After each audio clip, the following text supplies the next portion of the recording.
It's the nail dealer. So I figured I've just had a very, very serious conversation, which kind of ends up in depth about like where like my motivation comes from and my confidence comes from and how I managed to pass it on. And I just thought, you know what, maybe I should actually just share that.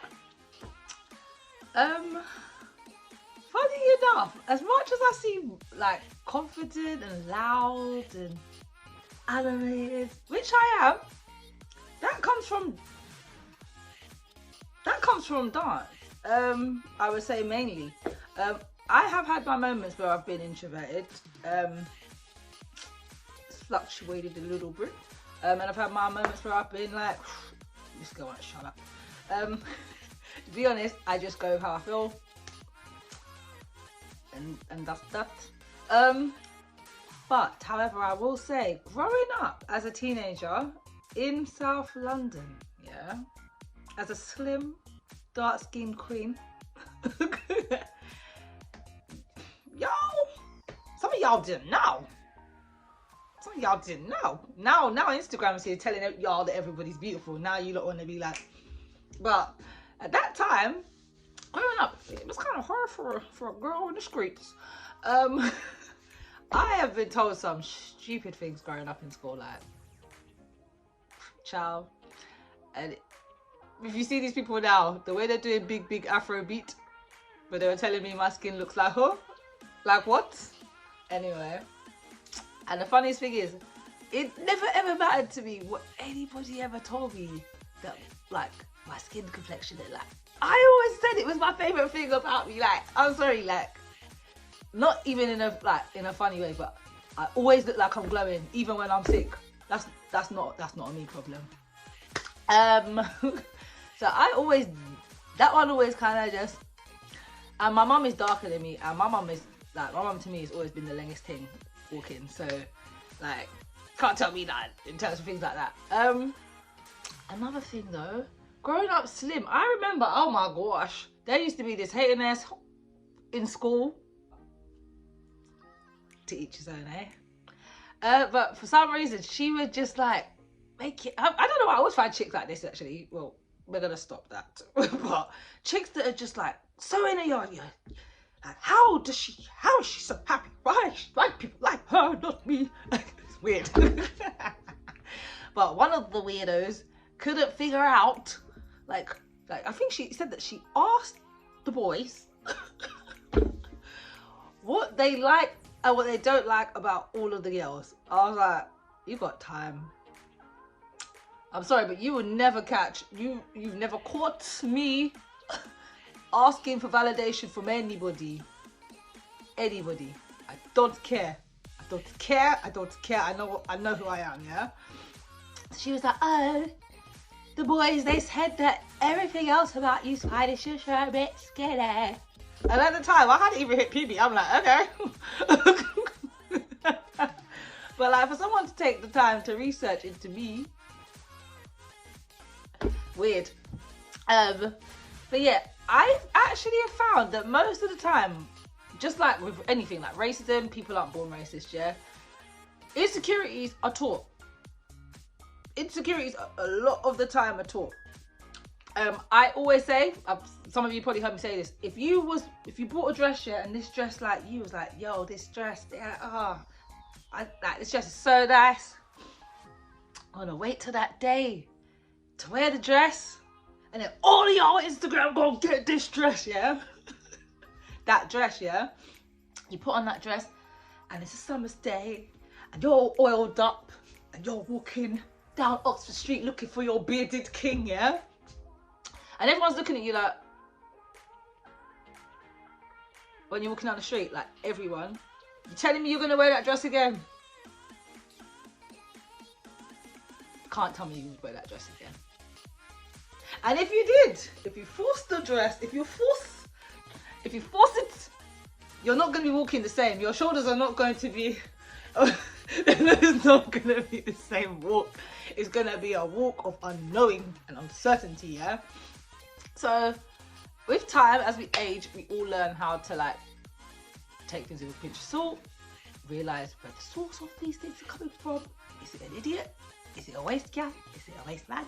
Right? And we just have to learn how to like take the, you know, just filter things basically. I've had to filter a lot growing up. And I'm not gonna lie, I look back at my photos, I was always cute.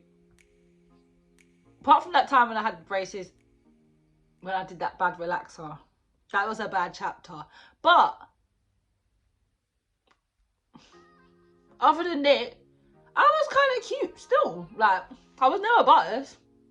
So the fact that anybody would even try to go out of their way to try to make me have a bad day or feel bad about myself when all I do is try to spread positivity. I've always been like this. I've been like this since I was a kid. I've never gone out of my way. Don't wake up in the morning like, let me hurt people. I'm gonna wear it to make someone feel like crap today. I just am not built like that. I like to uplift, and if not, just get ye behind me. Like, me and my friend, we uplift each other. We don't sit around talking about people, gossiping, hating on people. Like, we try and talk about how we're gonna get money, and all we really do is say, yo, you're a baddie. No, you're a baddie. No, you got girl. And that's about it, really. And I think that keeping yourself around people like that, if you haven't got people in your lives that are, I mean, you don't want someone to be a yes man, to be gassing you, like, yeah, that's fire, and bruv, like, but you still need people who respect your goals, what you want, accept you for who you are, things you like, your style. Do you know what I mean? It's like, yeah, there's a difference between saying, girl, like, what are you doing? You're messing up in life like right now, or something like that, telling you what you need to hear, and just throwing negative words your way. Because to me, I've always found that very, very peculiar. Like, very peculiar. If you're happy with yourself, then why would you want to make anyone feel bad?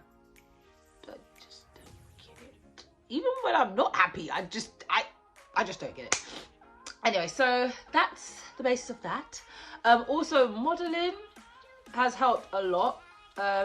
As I always say, no one can ever come, you can't come for me like, I get paid for how I look. What you saying? What you gonna say? Nothing. And if you're not modeling, if you have a child, like a teenager, if even you are not feeling like your fullest self, it's been a long lockdown as well, like in terms of like how you express yourself, sometimes you might be in a room sometimes, because it got to that point for me at one point. I'd be in a room, sometimes I'd be listening to conversation around me, and I'd be thinking, these people really think they're lit, you know? But I could say something, I could say some information, and that will just bring this whole conversation to a different light. But I'm just going to be quiet, because these people just think that they're it. 1 second, my mother's calling. Yeah, so sorry, to pick up from where I left off, because I've got a couple phone calls, ate, showered, things happened. But yeah, it's now night. But yeah, basically all I was trying to say is just try to remember, if you ever feel a bit less than, we're all human, we have days where we do feel less than, and we question ourselves, you know, we're human. Whether you want to pretend that you're a participant or not, it is what it is, and that's fine. But what I will say is, don't ever let anyone think that they can define you. No one's seen what your own two eyes have seen. No one knows your experience. No one knows your history. No one knows how you feel about yourself or what you're capable of. I remember with when I first started dance, actually, you guys probably wouldn't even believe it, but when I first started dance at 13 with my friends from primary school, Samantha, I was the kid that was like, we need to go to the back of the class, girl. Like, she'd be like, no, let's go. I'd be like, what do you mean to the front? Like, and it's so funny, if only that little girl could have a little chat with me. Oh, I'd embrace her so much. But yeah, the future is so unknowing and untelling. You can literally go from being, I know a girl in school that everyone used to make fun of. Now she works in Parliament. Like, the same people that were making fun of her, some of them are not doing that great in life. I'm not even gonna lie to you, like. But that girl stuck it out every day, and it all came down to integrity. She knew who she was. She wasn't willing to change who she was. She wasn't willing to like dumb herself down in any way. I'm big on just sticking to your guns of who you are in it. Like, that's the most important thing. And that's the biggest thing I want to carry across to any children that I've taught or will teach or anything like that. Or just any human being I come across, my future kid, puppy, whatever I have. It's going to be confident, yeah? Confidence is priceless, and I believe in starting there, and everything else is a lot easier to come once you have learned who you are and to be unapologetic in that. I'm going to be continuing these videos.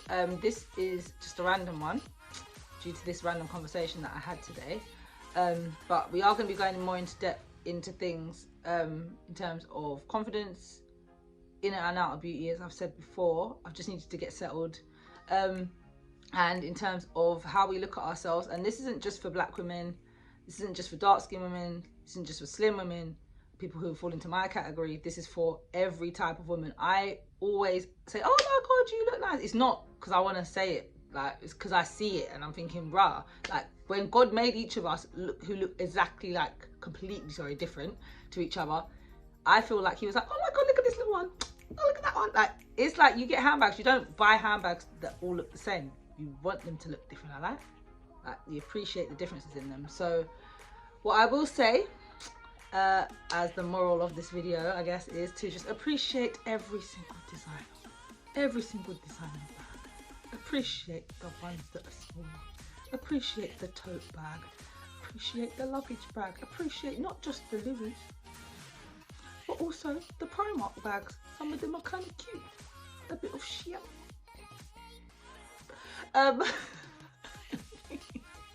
I'm gonna go.